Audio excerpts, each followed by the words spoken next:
छत्तीसगढ़ में कल मुख्यमंत्री के बयान के बाद अब सियासी घमासान मच चुका है। एक तरफ भारतीय जनता पार्टी जहां कांग्रेस पर निशाना साध रही है, तो वहीं बजरंग दल ने भी अब प्रेस कॉन्फ्रेंस करके विश्व हिंदू परिषद ने प्रेस कॉन्फ्रेंस करके साफ कर दिया है कि उनकी क्या मंशा है। कल मुख्यमंत्री का एक बयान आता है, जिसके बाद जो है आप लोगों ने प्रेस कॉन्फ्रेंस की। मुख्यमंत्री ने कहा है कि हमने बजरंग दल को ठीक कर दिया। क्या समझते हैं इससे?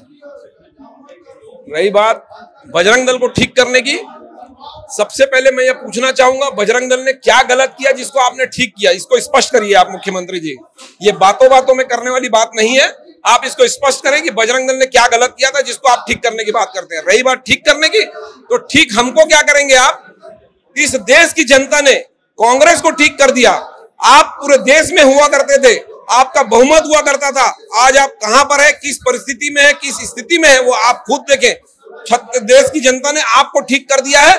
और अगर आप इस तरीके की मानसिकता रखेंगे, हिंदू विरोधी मानसिकता रखेंगे, तो बची कुची सीट और बचा कुचा प्रदेश है वो भी आपसे छूट जाएगा। कर्नाटक चुनाव में पीएफआई और बजरंग दल को बैन करने की बात कही गई, मगर छत्तीसगढ़ में क्यों मुख्यमंत्री ने कहा कि यहाँ भी हम बैन करने पर विचार करेंगे? ऐसा क्या किया है आप लोगों ने? निश्चित तौर पर आप देखते हैं कि छत्तीसगढ़ में एक बहुत बड़े स्तर पे धर्मांतरण की घटनाएं घटती है और बहुत बड़े स्तर पे लव जिहाद का काम चल रहा है। और यह दोनों घटना को करने वाले कहीं ना कहीं कांग्रेस के वोटर हैं और वोटरों को खुश करने का कार्य कर रहे हैं, क्योंकि बजरंग दल, विश्व हिंदू परिषद के कार्यकर्ता ये दोनों घटनाओं को रोकने का कार्य करते हैं। प्रदेश के अंदर में धर्मांतरण की जो घटनाएं घट रही है उसके लिए सामना करते हैं और धर्मांतरण करने वालों को सबक सिखाने का कार्य करते हैं। लव जिहाद में जो बहन जाती है उसको वापस लाने का काम करते हैं और इससे आपके वोटर नाखुश हैं और आप इनको खुश करने के लिए बजरंग दल पे बैन की बात करते हैं। एक प्रेस कॉन्फ्रेंस में आप लोगों ने भूमि जिहाद का भी एक जिक्र किया है जी। क्या है भूमि जिहाद?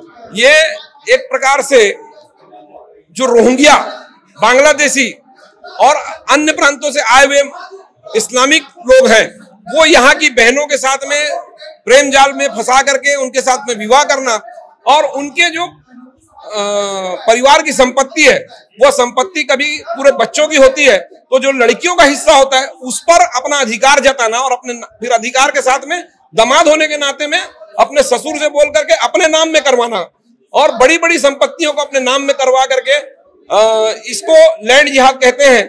और उसके बाद जब प्रॉपर्टी अपने नाम में हो गई फिर उसके बाद उस लड़की को तलाक दे देना और छोड़ करके चले जाना, क्योंकि अब उसकी संपत्ति जो है तो इसके नाम पर हो गई, तो ये लैंड जिहाद है। इस प्रकार का कृत्य छत्तीसगढ़ में बहुत बड़े पैमाने पर कर रहे हैं। धर्मांतरण की बात आपने कही, धर्मांतरण को लेकर सरकार की जब ये मुद्दा उठा था तब सरकार ने कहा था कि धर्मांतरण नहीं हो रहा है, ये बातें गलत है। आप लोग धर्मांतरण की बात को फिर उठा रहे हैं। देखिए, अभी नारायणपुर में जो घटना घटी जनवरी माह में, उस घटना में आप लोगों ने अगर नारायणपुर में रिपोर्टिंग करी होगी, जिस जगह पर यह घटना घटी है, मैं वहीं की बात करता हूं, अभी तो बहुत ज्यादा आगे की नहीं, क्योंकि आप लोगों ने रिपोर्टिंग करी होगी। उस जगह पर जो स्थान था वहां की आबादी लगभग क्रिश्चियनों की आबादी 60% 70% इस बस्तर के अंदर में हो गई है। इसको आप जाकर देखें। अगर मैं कहता हूं कि धर्मांतरण हो रहा है तो यह बात गलत हो जाएगी। आप उस जगह पर जाकर देखेंगे और जिस प्रकार से क्रिश्चियनों की आबादी 70-75% गांव के अंदर में हो गई है, तो इसको धर्मांतरण नहीं कहेंगे तो क्या कहेंगे? आप जहां कभी एक चर्च नहीं हुआ करता था, आज बस्तर के अंदर में 500 से अधिक चर्च हो गए हैं, इसको धर्मांतरण नहीं बोलेंगे तो क्या कहेंगे आप? इस प्रकार से छत्तीसगढ़ के अंदर में धर्मांतरण का काम चल रहा है। कल ये गांव हुआ करता था, आज छत्तीसगढ़ के मुख्य शहरों में भी हो रहा है। कई ऐसे गांव हैं जहां पर एक भी हिंदू नहीं रहता, ऐसा छत्तीसगढ़ की स्थिति हो गई है। एक बात और आती है, कल मुख्यमंत्री ने एक ट्वीट किया, कल देर शाम एक ट्वीट आता है जो उनके बयान के बाद, जिसमें एक बच्चा जो है बजरंग दल का बताया जाता है। पहले उसमें ट्वीट करके मुख्यमंत्री ने कहा, जिसका सुबह से ही सियासी घमासान मचा होता है।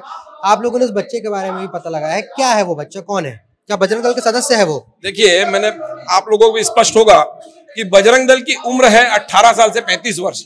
वो बच्चे के बारे में जब हमको भी जानकारी लगी, अच्छा तो नहीं लगा, पर जानना चाहे कि ये बच्चा है कौन, क्योंकि षड्यंत्रों का बाजार सजा हुआ है कि इस बच्चे से क्या बुलवाना और क्या बजरंग दल पे थोपना, ऐसी कुछ बात तो नहीं है। इस चीज के लिए हमने उसका मार्कशीट मंगवाया, उस लड़के को कहाँ का है खोजवाया। जब खोजने से पता चला कि वो लड़का जिस जगह पर प्रदर्शन हो रहा था वीर भगत सिंह चौक में, उस चौक के बाजू में एक तेलीबांधा नाम का क्षेत्र है, उस क्षेत्र में बीएसयूपी कॉलोनी में रहने वाला वो बच्चा है, कक्षा 8वीं का पढ़ने वाला। वो प्रदर्शन में कहीं से बीच में आ गया और मीडिया वालों ने आईडी लगा ली और उससे कुछ बोलने को कहा, तो उसने अपने मन की एक बात कह दी। उसके लिए उस बच्चे से पूछना चाहिए कि ऐसा क्यों कहा, क्या पीड़ा है मुख्यमंत्री के लिए और क्या वो देख करके ऐसा बोलता है। हो सकता है उस कॉलोनी में ऐसा कुछ देखता होगा जिसका श्रेय मुख्यमंत्री पर ही जाता है। भारतीय जनता पार्टी जो है उसने उस ट्वीट को लेकर के अब सियासी घमासान छेड़ दिया है कि किस तरीके से बच्चे का एक जो वीडियो है वो मुख्यमंत्री ने डाल दिया। अब वो बच्चे को टारगेट किया जा सकता है या बाकी चीजें कुछ हो सकती है उसका, इसको लेकर क्या आप कहते हैं, सही है या गलत है? कानूनन पहलू, आप ऐसा ट्वीट डाल करके बच्चे पर संवेदना भी दिखाते हैं और बच्चे पर दया कर रहे हैं और माफ कर रहे हैं ऐसा भी बताते हैं, परंतु निश्चित तौर पर बच्चे का ऐसा ट्वीट डाल करके आपके सरफिरे कार्यकर्ता कहीं लग गए उसके पीछे और उसको कोई नुकसान पहुंचा दिया तो उसका जिम्मेदार कौन होगा? क्योंकि आपके कार्यकर्ता तो हमारे यहाँ आईपीएस अधिकारी तक को नहीं छोड़ रहे हैं, हमारे यहाँ पत्रकारों तक को नहीं छोड़ रहे, तो वो 8वीं पढ़ने वाला बच्चे का क्या होगा, इसका जिम्मेदार कौन होगा? तो इसलिए यह गलत है। क्या अब आगे बजरंग दल क्या करेगी, विश्व हिंदू परिषद क्या करेगा?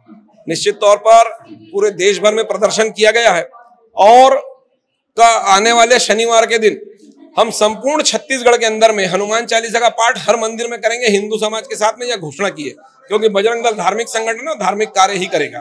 जिस तरीके से राजस्थान में प्रदर्शन हुआ, क्या उस तरीके का कोई प्रदर्शन करेंगे आप? नहीं, सब अपने अपने स्तर पे अपने अपने सामर्थ्य पे प्रदर्शन कर रहे हैं। वहां जैसा किए हैं वैसा नहीं, सब अपने अपने अनुसार जो जैसा सामर्थ्य होगा वैसा प्रदर्शन करेंगे।